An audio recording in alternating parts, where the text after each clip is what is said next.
आचार्य भगवंत नैनागिर में विराजमान थे और नैनागिर में अष्टमी चतुर्दशी के लिए सिद्ध भूमि पर चले जाते थे और उस सिद्ध भूमि में जाकर के ध्यान लगाते थे। एक बार वह ध्यान में लीन थे और एक शिकारी हिरण का पीछा करते हुए चला आ रहा था। वहीं पास का वह शिकारी था, रावजू नाम था उनका, आगे कुछ भी हो सकता है। 100 बंदूकें थी उनके पास शिकार करने की और हिरण का शिकार करते हुए और वो भागता गया हिरण। और जैसे ही उस हिरण ने आचार्य भगवंत को ध्यान में लीन देखा और वह हिरण आचार्य भगवंत के पीछे जाके खड़ा हो गया। उसके पास भी बुद्धि थी कि देखो ये साधु है, वीतरागी है, ये तो भगवान है, इनकी शरण में अगर मैं चला जाऊंगा तो मेरी रक्षा हो जाएगी। और जब वह शिकारी आया और उसने इस दृश्य को देखा और इस दृश्य को देख करके वह अंदर से द्रवित हो गया, अपनी निंदा करने लगा। ओहो, ये पशु होकर के इसके पास इतनी बुद्धि है कि मेरी रक्षा यहाँ हो जाएगी और ये इनकी शरण में चला गया और ऐसी अल्प आयु में ये महा तपस्वी ध्यान में लीन है, एकाग्र मना है और मैं पापी इन जीवों को सता रहा हूँ। खड़े खड़े इस दृश्य को देखकर उस शिकारी ने संकल्प लिया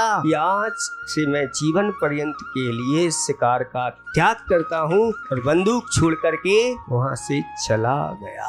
किसी को कुछ पता नहीं, ना आचार्य जी को पता है, अगर किसी को पता है तो एक हिरण को पता है और एक उस व्यक्ति को पता है। तभी से वह व्यक्ति निरंतर आचार्य भगवान के प्रवचन सुनने के लिए आने लगा। वहाँ के मैनेजर ने पूछा, भाई आप? तब उसने पूरी घटना सुनाई और मैनेजर ने लिख ली, आप लोगों के सामने आ गई। ये आचार्य भगवान की चर्या थी। आज हमारे कहते हैं बीच में आचार्य नहीं है, हम तो ये नहीं कहेंगे कि हमारे बीच में नहीं है, क्योंकि हमारे अंदर ही आचार्य श्री है और आगे भी रहेंगे। जब तक हमारी मुक्ति नहीं होगी तब तक हम उनके उपकारों को कभी नहीं चुका सकेंगे। और आचार्य भगवंत की पिति छवि रूप कुंडलपुर में विराजमान ऐसे गुरु तुल्य पिता तुल्य समय सागर जी महाराज हैं। अभी उनमें ही हम आपको आचार्य भगवंत को देखते हैं और भी जो हमारे संघ के साधु हैं जिन्होंने अपने आचार्य भगवंत के गुणों को आत्मसात किया है, उनके अंदर भी आप देखोगे तो आचार्य जी आपको मिलेंगे। आचार्य से कहीं